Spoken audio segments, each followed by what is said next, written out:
Welcome to the Farrms Friday Food File Podcast.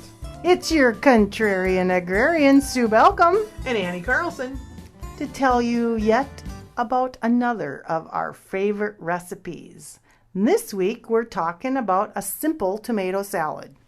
Sue, what is the big deal about tomatoes and your simple tomato salad? Well, it was so easy that people don't even recognize it as a salad. So, here's the deal. You need some nice fresh tomatoes from the farmer's market, right? So, you take and slice your tomatoes and line them up really pretty in a relish dish. And then finely chop a couple tablespoons, give or take, a couple tablespoons of red or maybe yellow onion, real fine, and sprinkle that over the top of your tomatoes. Then juice a lemon and sprinkle that over the top of the onions on top of the tomatoes, and then put salt and pepper on it. And it sounds like, what's the big deal? But it's so amazing that people are like, wow, this is the best tomato I ever ate. So I don't know if it's just the combination of the onions and tomatoes or the lemon juice in the tomato. It's very easy, and it's so impressive when you want to go somewhere in a hurry. You know, like if you get invited in a hurry, you go, like, I gotta hurry up and make something. What am I gonna make? Right? Simple. Right. So what, can I make this in January and just use tomatoes at the grocery store? Oh, no, because I'm sorry. What you find in the grocery store in January does not constitute a tomato.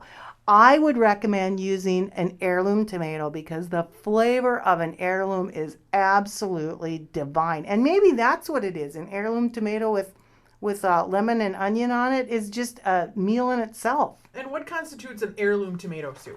Whoa, boy, help me out here. Well, as you mentioned earlier, when we talked about salad dressings, or later, depending upon when you listen to that podcast, we talked about the flavor of an heirloom tomato, such as the black krim. There are many, many varieties of tomatoes outside of early girls and big boys, which is kind of what you always find at the supermarket. I mean, when you're growing in your garden at the greenhouse. That's basically the tomato you find. And tomatoes, what kind of tomatoes do you get in the grocery store? Just red ones? Yeah. That's all you know? That's all you know, right. So I would definitely go to your farmer's market and pick out an old-fashioned tomato. The taste, the flavor of heirlooms are amazing. And I believe that these are seed varieties from a long, long time ago, lots of different countries, that were saved at one time because you cannot save seeds from hybrid tomatoes. Is that correct, Miss Biologist? Well, you can save them, and the seeds that you plant back may or may not breed true, which may or may not be a bad thing. If you are looking to see a bunch of different varieties, what you can get from a cross, a hybrid is just a cross of two parent varieties. If you want to plant those back out and see which one responds best, then you've got a nice mix to look from. But if you're looking to breed back true to that hybrid variety, not every seed will breed back true. And there's nothing wrong with growing a hybrid tomato. No. However, most of them are bred for early ripening or disease resistance. Yeah, yep. Things that don't add to the flavor of the tomato. Right. We're looking at real tomatoes here. And if you've never tried a real tomato, you need to call us so we can walk you through a few little varieties that we like. Oh, wait, we could do that right now. Black Krim is one of my favorite. Boxcar Willie's another one that I've grown. And I know you've grown some really amazing varieties. I like to grow tomatoes that aren't necessarily red. A true Brandywine tomato is a pink tomato. It's not a red tomato. When it's ripe, it is pink. And I used to sell them at the farmer's market, and ladies would come and they'd pick them up and they'd look at them and then they'd say, well, this isn't even ripe. And I would say, it's a Brandywine tomato. Brandywines are not supposed to be red. You cannot tell a tomato by its color. No, and you need to try yellow and green ones too. Oh, the best little cherry tomatoes are those Sun Gold cherries that are orange. Oh my gosh, they are awesome. Well, and we have a friend who in Fullerton, North Dakota breeds some really awesome tomatoes for the northern climate up here that have very good flavor. Am I right? Absolutely.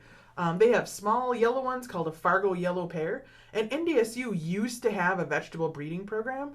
They had one of the best ones in the nation back in the 40s and early 50s. What happened to it? Tomatoes was a huge crop for the NDSU Research Center. They did a lot of work in tomatoes. They had the best producing broccoli for quite a few years.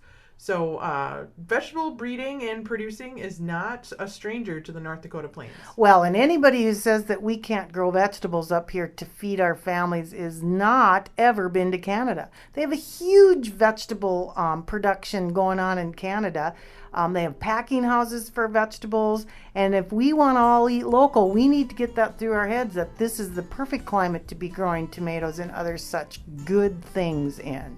Yes, it is. We want you to try our salad. And remember that the entire recipe can be found in the show notes on our website, even though you're going to have to wing it a little bit because it doesn't have any measurements. Those are the best kinds, Sue. I know, but sometimes people are intimidated by those kinds of recipes. So that's our job. We're going to talk you through these recipes and do some fearless experimentation and be creative in the kitchen, and go to farrmsnews.com to get all of the recipes that we're going to be talking about, right? Right, and we'll be back next Friday with another installment of the Farrms Friday Food File podcast. Until then, get cooking. Bye now.